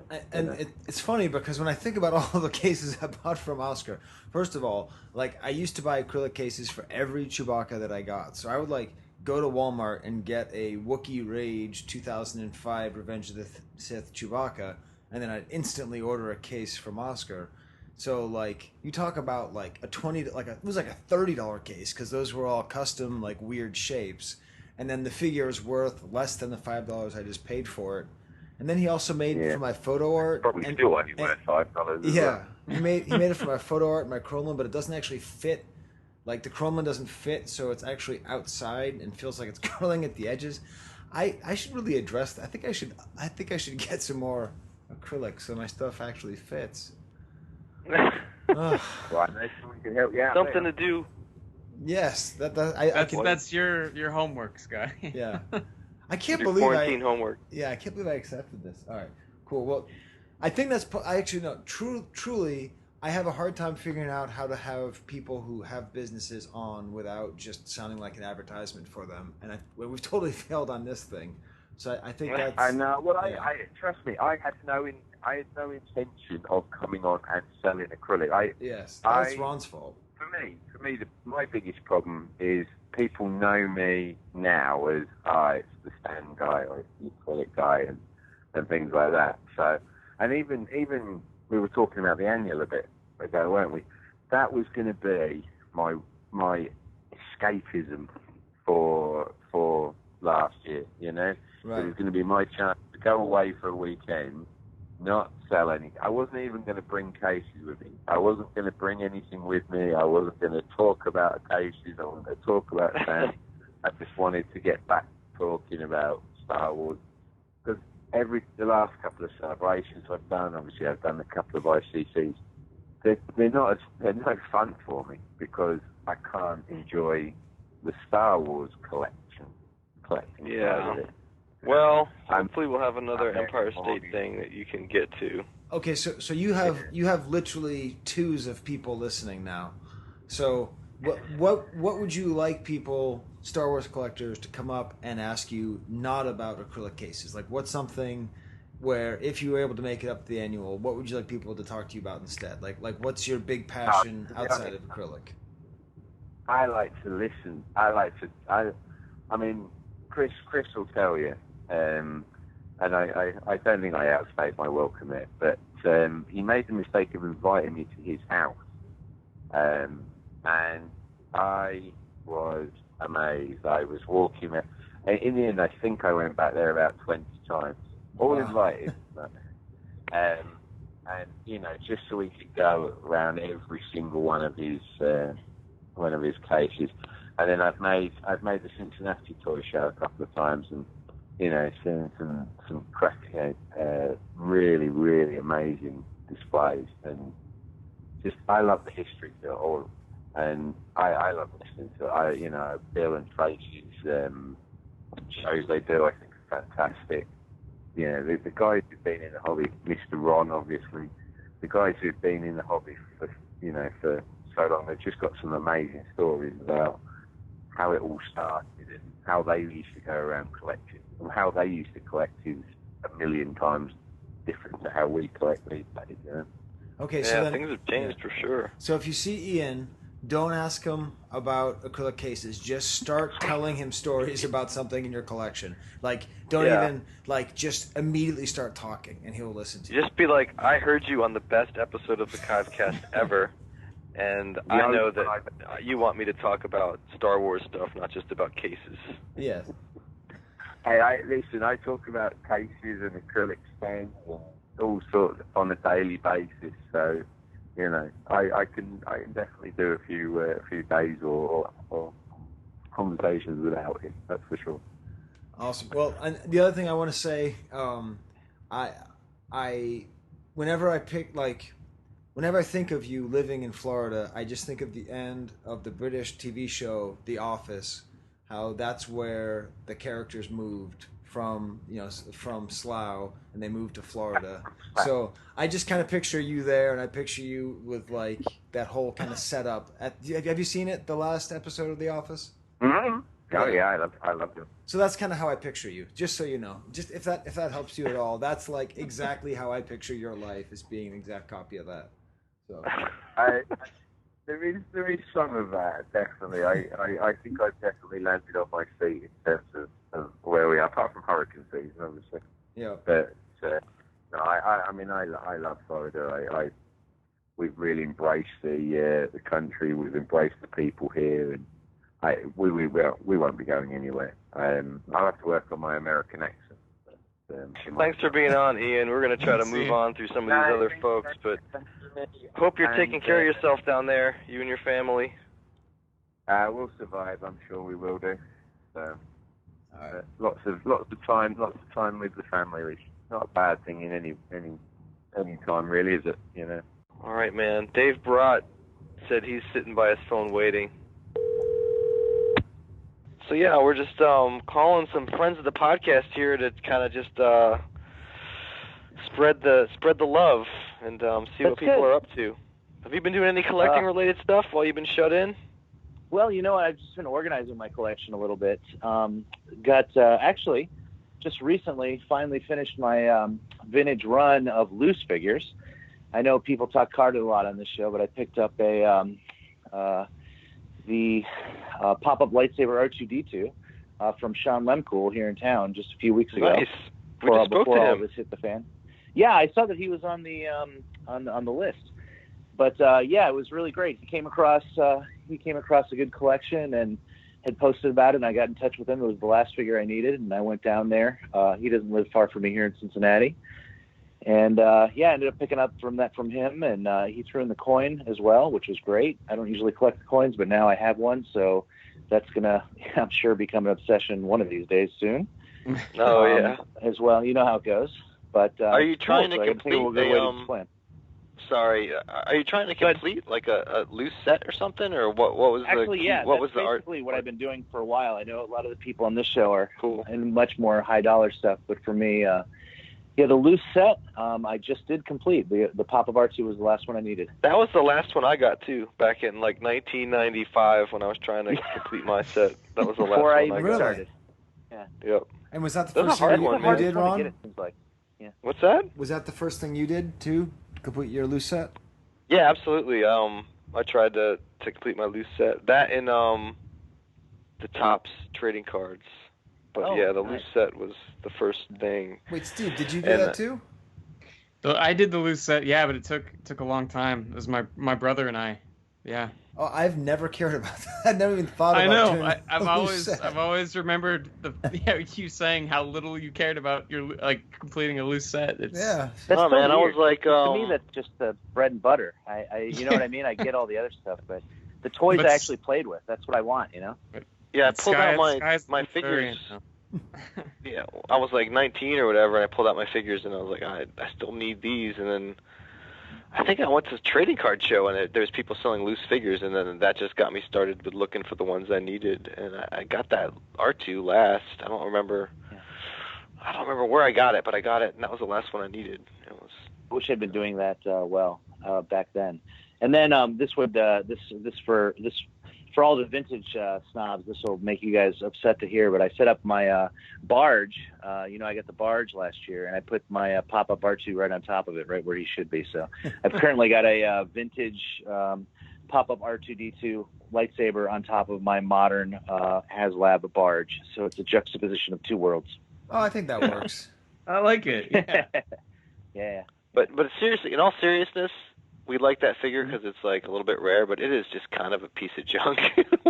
Well, that weird I love it because Billy Club in its head. It's rare, but it's just a redo of a figure that's the classic R2. Yeah, it is kind of a piece of junk in that it pops up. Well, the lightsaber is not really a real lightsaber; it's too short. I thought mine was broken when I first got it, and I was like basically an adult, and I'm like, it doesn't pop up. Like someone had to explain to me, like, no, it just sits basically there. just jostles. Well, a pop out, a jostle like, out. what kind of hunk of junk is that? Yeah. Wait, so it doesn't actually come out? I don't even like. This is what's great, Skye. Is that the by not collecting any of the loose figures, there's so many like little details that you probably have no. Wait, so this does not like eject. It just kind of like it just bumps up a bit. Yeah, it's like a slide out lightsaber more than a pop lightsaber. It chubs up a little bit there. It does look really. Wait, so it's just like stuck in his head? Yeah. Well, it comes out, but it doesn't got a shoot little out with a spring or anything, which is what you think it's going to do. Yeah. And it looks like a wiffle ball bat, but not like a normal wiffle ball bat, but one of those big clown fat wiffle ball bats. Yeah, it's got like a bulb on the end. I'm glad we didn't wait until 3 years from now when we get to that figure, Steve. This is a truly sucky toy. Is this the worst Star Wars toy in the vintage line? I'm sure we will go. No, there's worse ones than that. I mean, I'm a Lobot focused collector, and I can, I love Lobot's Lobot. a good figure. Lobot's pretty cool. I agree. One of the things I like about him is how he's just like people who don't know Star Wars ask me why I collect Lobot, and I say I feel like he was the figure everyone could get because like by the time we got the figures that we really wanted, he was the one left over that everyone's grandma could buy for them and say, oh, that's a Star Wars toy, and that's how we all got a Lobot. I have a Lobot story. Okay. So when I was a kid and I was like playing with Star Wars figures with my friend, I remember him taking Lobot out and saying, "This is Lando's main man," and I always thought that was like really weird, and I've remembered it since I was like 6, right?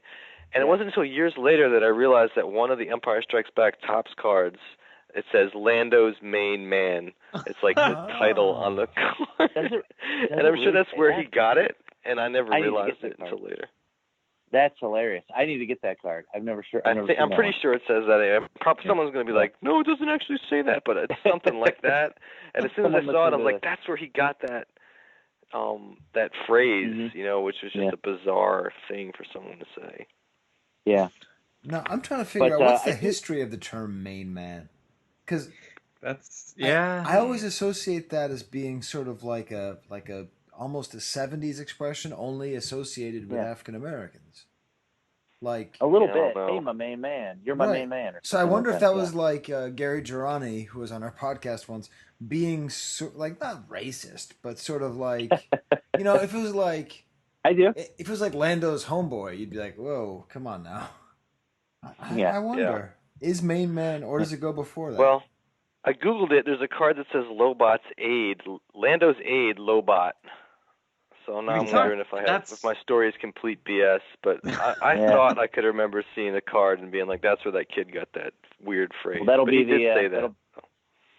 That'll be something we're all after now. I'll have to look into that and see if I can find that. The weird Lobot's, maybe it's just aide, but I remember him being like, "This is Lobot's main man." I'm like, "What the heck? What are you talking about?" Well, of the 47 times you've been on the show, Ron, that's the most excited I've ever heard you saying that you have a story about Lobot. So it's all worth it for that. Who doesn't have a story about Lobot? There you go. Captain Ron is happy. Yep. All right. Well, I think we have to get to the bedtime. Oh, all right. So you're too tired to continue? Well, what do you got to say, Ron? How are you going to continue? I might be coaxed. No, I was going to say that I think if, just to take it back to R2-D2 Pop-Up Saber, that if that figure was not a rare figure, that I think people would widely consider it one of the lamest figures in the line. Right, but it is rare. It looks like it goes for a couple $100 now. Is that right? Yeah, it's not easy to find loose. Yeah. I mean, you could buy them carded, and it's still think about pricey. Like all the stuff that can go wrong with it. The sticker can be worn off. The top can be dull. The saber can be missing. And I think you can repro R2s exist, right? Or repro sabers at least.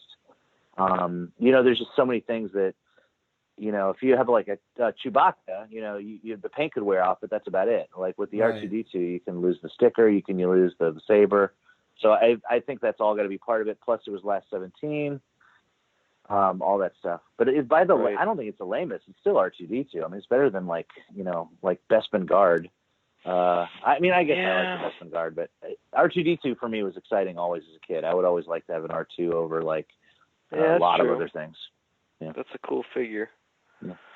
Well, thanks, Dave. Sorry, man. We're trying to keep it brief here, and Skye's getting tired. Understood. Appreciate you being on. Yes. No, it's really good. It's really good to be on. I enjoy. Even if I told you a completely fictitious story about a Lobot card. We can all look into it now. It'll become my holy grail if it's out there. Yeah. Oh, here we go. I found it. Bang! I just found it. It says Calrissian's Main Man. That's what the title of the card is. I knew I was right. Calrissian's Main Man? Yep. That's my new. That's the Lando card. That's the Lobot card you want, baby. Yeah, that's the one I'm gonna find. That's good. I right, found man. it right here. All right. It Take is care of confirmed. yourself, Dave. Yeah, thanks, Ron. You are the care, Chive Cast main man. I'll wear that with honor. Thank you. All right. Okay. So do you want to try one more, or is this it? Because I kind of feel bad because Jonathan Robinson was the most excited person about this, and we haven't called him. Sure, but it's cool. I can stay up till midnight, probably. I'm a little tired, but I'm okay.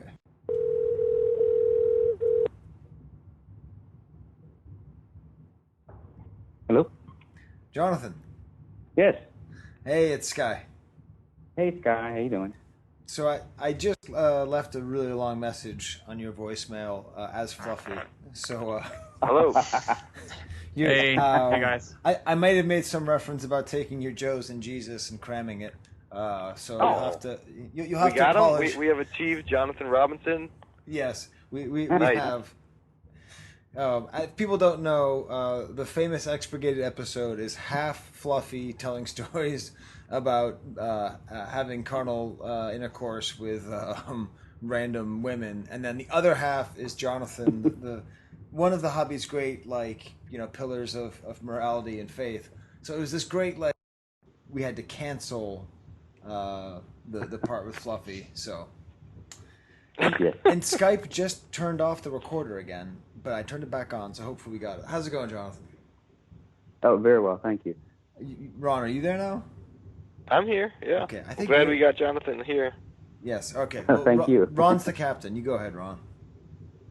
Oh, geez. So we're about wrapping this thing up. I don't think we're going to get to everyone, but we wanted to make sure we got to you, Jonathan, here before we started to sign off. How are things going down there? Louisiana, right? Yes, heart of Is that coronavirus. Right? Yes, that is correct. Yeah. So are you self-quarantining, or how's things going down there?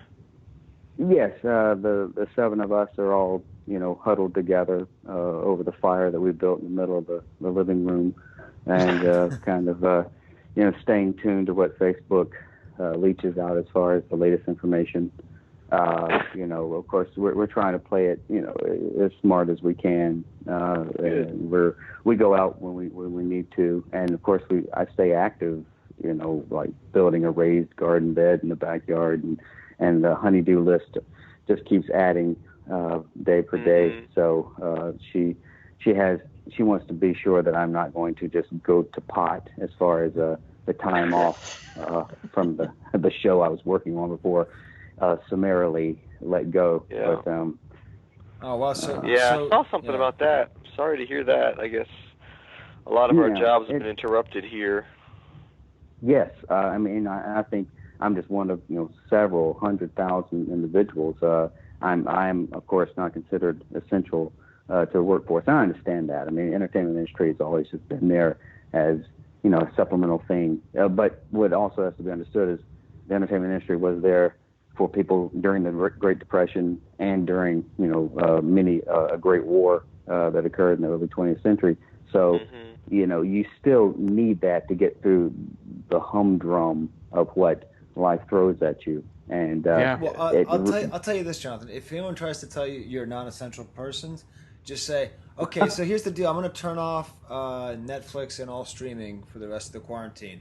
You tell me how non-essential I am. They will come at your throat like, yeah. I mean, for those who don't know, Jonathan works as what's your title, Jonathan, specifically? As far as your job title goes? Right?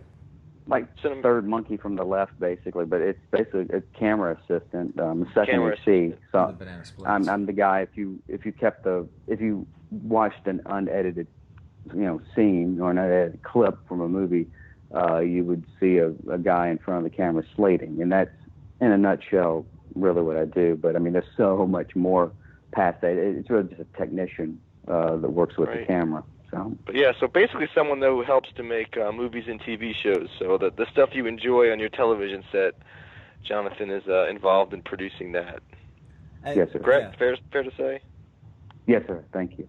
And I also think that this is a good time to remember to, if you have enough money to buy Star Wars toys, probably like buy some art. Like I've been buying more like records. I've been like buying more stuff on Bandcamp, and I've been, like, if there's like some movie that you like and they don't have it on Netflix, like pay the $4 to get it on whatever, Amazon. Like just try to, if you have any extra money, try to, even if it's like Beyonce, like all artists are just getting completely hung out to dry. So I don't know. Yeah. But probably not Beyonce. No, I agree. Well, yeah. Yeah. Any collecting stuff getting done while you're shut in? Oh, not really. No, because I'm kind of, you're holding on to the money that before all this happened. It was like, oh yeah, you're spending like a big shot and everything, and then this hits you. All of a sudden, you clam up, and you don't want to let anything go, and therefore, I've been very tight as far as bringing anything into the collection room, and because I'm even worried, like, will we still get to be with each other in August? I mean, obviously, I think it will still happen if it doesn't happen in August, but I have to be practical and pragmatic about it, and I just and plus this is a time where I can't. There's other things to focus on with the family, and just to be real about it. So yeah, we've had some discussions here tonight about celebration and what'll happen with it. I guess nobody knows at this point, so we'll see. Mm-hmm. We're all a little bit too jaded over here. We're all sort of hoping it doesn't happen. Well, I think there's celebration fatigue is rampant among the hardcore collecting sets. So yeah, they've been fast and furious, and it's kind of a nice interlude. I wouldn't mind that. I love seeing everybody, but I'd rather see them at the club events or even Nashville or something like that than I would at Celebration. Celebration is so taxing that it's almost it's like a war. Whereas these other things are like vacations. And especially when it was 5 days, in the last one, and that just felt like a marathon. So. Yeah, and speaking of sickness, that's been a major theme, obviously, but people came home from Celebration last year with con crud and various diseases that they contracted from whatever they were doing at Celebration. So, I mean, it's always a hotbed of illness, it seems. So. Yeah, well, especially when you don't put in the appropriate amount of sleep that you naturally would. When you do a little bit too much, and I'm not saying too much partying with the alcohol and everything, but of course when you load yourself up with a ton of carbs and a lot of sugar in your system, you're also kind of doing some detriment to the body as well. And therefore we just kind of let ourselves, relax a little, maybe too much, so that would introduce, if you didn't have a strong enough immune system to begin with, then you're going to be lowering your defenses in that sense. And so that is one of those problems, I think, with, something like Celebration, because we just throw caution to the wind and everything becomes a bacchanalia. And, it's just a situation where it does allow that to happen a little bit more than if you were at home and you were just doing your normal routine. Celebration is not a normal routine to the human body. So No. The whole thing is just very exhausting, and people certainly don't live healthy for those few days. And you're right too. Now that it's like 5 days was the last one, it's just, man, I can't. It's almost like a marathon, but we'll see what happens. Certainly love getting together with everybody, but I don't know if I necessarily need another Celebration either. I would not be super depressed if it gets canceled. Awesome. Oh, and Skye, I wanted to make a public apology about the 48B versus the 48E. And, oh my gosh. That was, I don't think, Ron, do you know about this? I know nothing about any card back that has like a letter appended to it. I know nothing about Ron. You're in knowledge. for something here. Listen, okay. First of all, I want to say a few things. Okay, my status as the king of the 48 Bs is okay.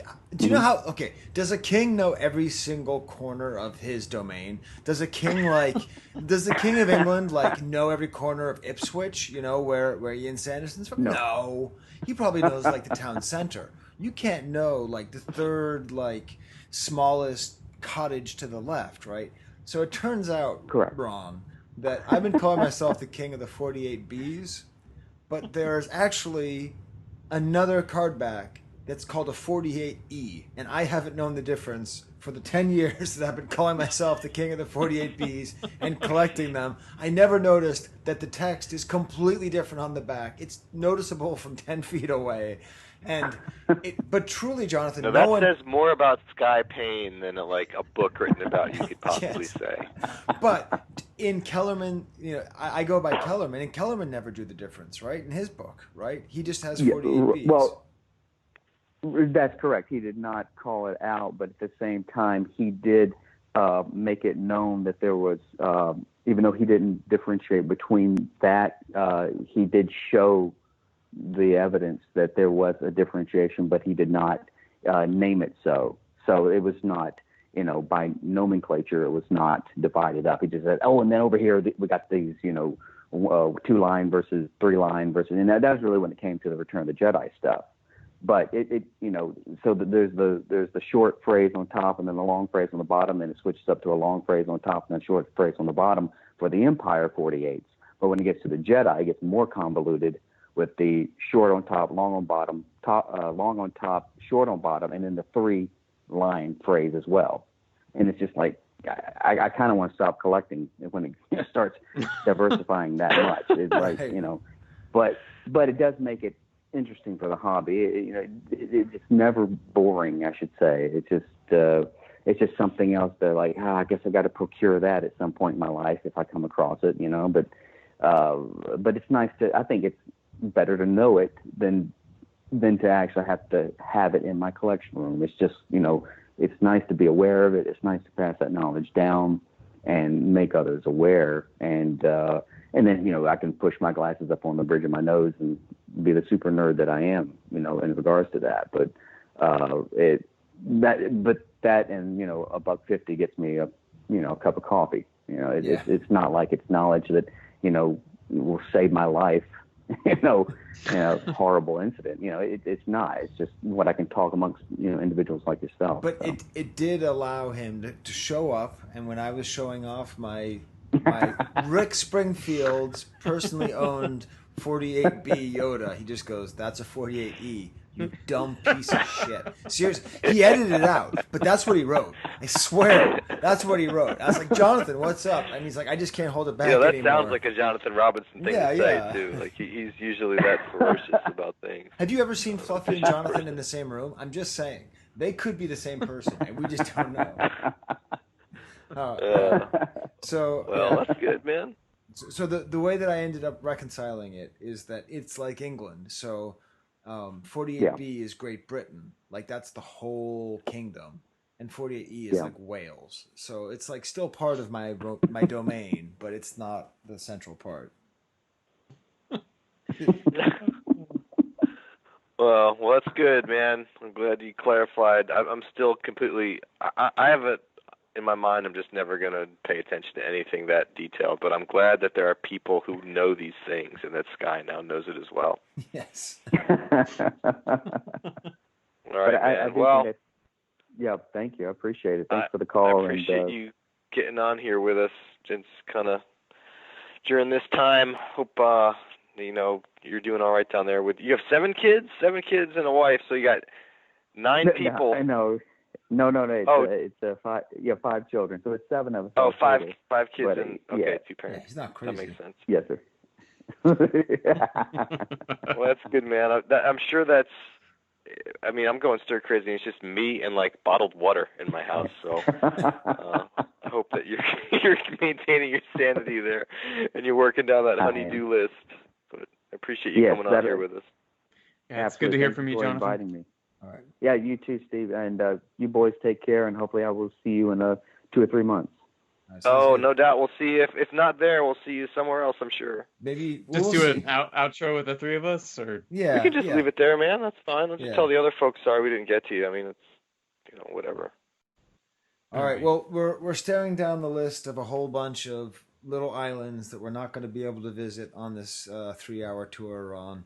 Yeah, my phone battery's dying here too. So I mean, we got to a bunch of them, but hopefully, I had a good time. It's probably a pretty messy episode, but I had a fun time talking to all those folks. Yeah, well, I mean, good break you're from my Captain Ron. quarantine. That's what you're known for, you know.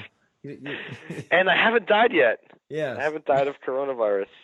Everyone's okay. It's so funny far. because Jonathan was talking about the like looking at Facebook and everything.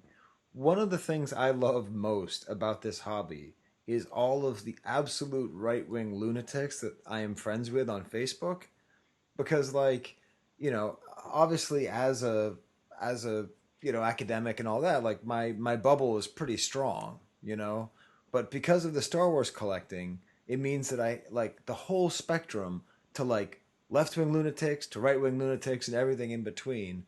So it's really useful because with the coronavirus, I'm like, wow, okay. I know like 20 Star Wars collectors who are running on about this being a hoax. I'm like, all right, it helps me to see the other side. You guys aren't talking. Am I out on a limb here? There's definitely lots of different opinions in the Star Wars universe. So I mean, they're definitely all on Facebook. It's definitely true. It's crazy. But I think it's a blessing. I think because I would normally just think anybody who thinks that is immediately an idiot, but then a lot of people who I know and respect think that, so I can humanize them and not think, okay, I better unfriend them because, they hate science. I could just be like, oh, I guess I understand based on this, and that, how they could come to that conclusion, but I don't know. Maybe it's too late for this kind of... There's always the 30-day snooze, you can always just snooze someone if it's annoying you. But yeah, I mean, there's certainly lots of a range of folks out there, but I'm glad everybody's, taking care of themselves and, sitting tight. It's just kind of a unique moment in all our lives, I think. I've certainly never experienced anything like it. I'm just thinking, recording this tonight, it's something that we do every month or whatever, but you realize how kind of important the ability to do it is. And I don't know, it's being in isolation and being able to talk to friends across the country, or even if it's someone like 2 doors down that you can't talk to, it's important. So thank you guys. Thanks, Ron, for putting the iPad. Having this terrible idea of mine. Oh, yeah. But yeah, I just figured why not do something where we just check in on people. Everybody's home, right? So it's not like when we're trying to call them most of the time and they're not answering, except for that evil Mark Vanis who never picked up his phone. Yes. And he would be the one who doesn't pick up. But it's one of those rare occasions when you pretty much know someone's going to be sitting there at their house, not having much to do. So once in a lifetime, I guess. Hopefully, yeah. Yeah. Let's hope that it doesn't just become the quarantine podcast. Yeah. Hey, remember things? Yeah, those were cool. Remember what? Remember things? Oh yeah, things are great. I remember back in the day when we had things. Yeah, and stuff. Remember when we did stuff? Yeah. Well, all right, my friends. Sounds good. I'm glad that we had a chance to do this, and I hope you don't die of coronavirus. In all seriousness. Hey, Ron, we forgot to tell you that you now have a catchphrase on the show. I do? Yeah. Oh, what's that? Okay, number one, if you were a big fat lazy man, that'd be better because then your nickname could be Ron Flex, which is Snorlax the Pokemon in French. But that's not your catchphrase. Okay. We think that your catchphrase should be Nagamaru. You should say it every time you get on the podcast. Oh, okay. Nagamaru. Yeah, there you go. So in wasn't that my signature line on Rebel Film? It was. Is that where that's from? Yeah. Yeah, to the and point probably where... nobody knew what it meant unless they knew that commercial, probably. Yeah. Nagamaru. Isn't it Walrus Man? I think it's Walrus so. Man.